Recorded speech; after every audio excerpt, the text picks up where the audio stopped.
আলুর বীজ আনার জন্য আলুর স্টোর বা হিমাগারে গিয়ে এরকম বিপদে পড়তে হবে তা আমরা কখনো ভাবতে পারিনি। তো সম্পূর্ণ ভিডিওটি দেখুন, তাহলে আপনারা বুঝতে পারবেন যে আমরা আলুর স্টোরে বা হিমাগারে গিয়ে কিরকম বিপদে পড়েছি।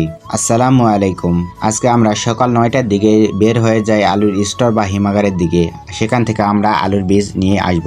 তো আমাদের এখান থেকে আলুর স্টোর বা হিমাগারটি অনেক দূরে। আমাদের আঞ্চলিক ভাষায় হিমাগারটিকে আলুর স্টোর বলা হয় বা আমরা স্টোর বলে থাকি। আপনাদের কোন এলাকায় কোন ভাষা বা কি বলা হয় তা আপনারা অবশ্যই কমেন্ট করে জানিয়ে দিতে পারেন। তো আজকে আমরা আলুর স্টোরের দিকে রওনা দিয়েছি, কারণ আজকে আমাদের আলুর বীজ নিয়ে আসতে হবে। আপনারা আগের ভিডিওতে দেখেছিলেন যে আমাদের ধানগুলো পেকে গিয়েছে, সেখানে আমরা ধান তুলে আলু লাগাবো। এর জন্য এখনই আমাদের আলুর বীজ সংগ্রহ করতে হবে।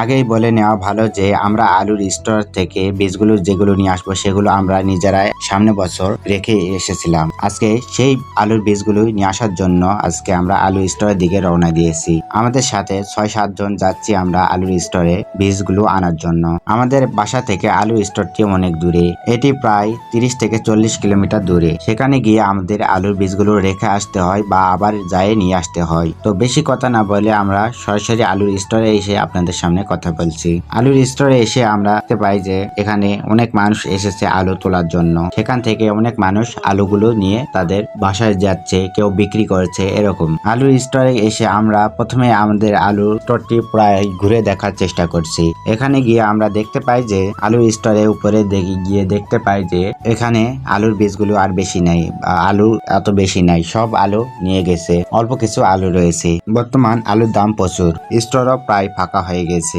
উপরে গিয়ে সম্পূর্ণ স্টোরটি ঘুরে দেখার চেষ্টা করছি আর আপনাদেরকেও দেখানোর চেষ্টা করছি। আলুর স্টোরের ভিতরে ঢুকে আমাদের প্রচুর ঠান্ডা লাগছে, কারণ ভিতরে এসি চালানো আছে যাতে করে আলুগুলো সতেজ থাকে। তবু এসির পাওয়ারটি যেহেতু কম দেওয়া আছে, তবু অনেক বেশি ঠান্ডা লাগছে। এসি পাওয়ারটি যখন বেশি দেওয়া থাকে বা যখন আলু ভর্তি থাকে তখন এখানে অসম্ভব ব্যাপারই বলা যায়, খুবই ঠান্ডা পড়ে তখন। তবু আমরা আজকে গোটা স্টোরটি ঘুরে আপনাদেরকে দেখানোর চেষ্টা করছি। প্রথমে আমরা আমাদের নিজেদের কার্ড দিয়ে আমরা আলুগুলো তুলে নিই। এখানে এসে আমরা একটি বিপদে পড়ে যাই যে আমাদের একটি বস্তার আলু প্রায় 10 থেকে 15 কেজি পড়ে গিয়েছে বা বস্তা ফেটে গিয়েছে।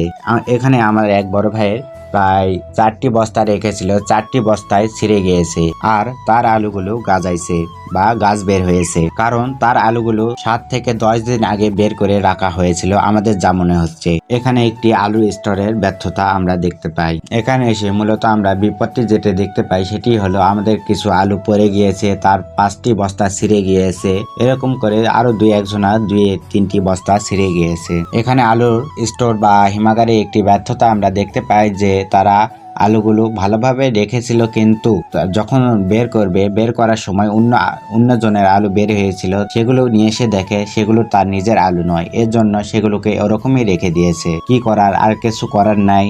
এই বলে আমরা সেই আলুগুলোই আমাদের পাওয়ার টিলার বা টলি যেটাই বলেন আমরা সেখানে তুলে নেই। সেখানে আরেকটি বিপদ হয় যে আমাদের একজনের আলু খুঁজে পাওয়া যাচ্ছিল না, সেটি প্রায় অনেকক্ষণ লেগেছে খুঁজে বের করতে। আমাদের আলুগুলো প্রথমেই পাওয়া গিয়েছে, সেটার জন্য আমরা প্রথমে আমাদের আলুগুলো নিয়ে তারপর তাদের আলুগুলো নেওয়ার চেষ্টা করছি। তাদের আলুগুলো পেতে প্রায় 1 থেকে 1.5-2 ঘন্টা লেগেছে। আমরা সকাল 9টার দিকে গিয়েছিলাম আলুর স্টোরে, কিন্তু আমাদের বাসায় আসতে আসতে প্রায় দুপুর 2টা বেজে গিয়েছিল। দুপুর 2টার দিকে আমরা বাসায় পৌঁছাতে পেরেছি আলুগুলো নিয়ে। আপনারা এখন স্ক্রিনের দিকে খেয়াল করলে দেখতে পারবেন যে আলুগুলো নিয়ে এসে আমরা বস্তা থেকে খুলে বাসায় হালকা করে ছিটিয়ে দিয়েছি বা ঠান্ডা জায়গায় রেখে দিয়েছি, যাতে গাছটি তাড়াতাড়ি বের হয়।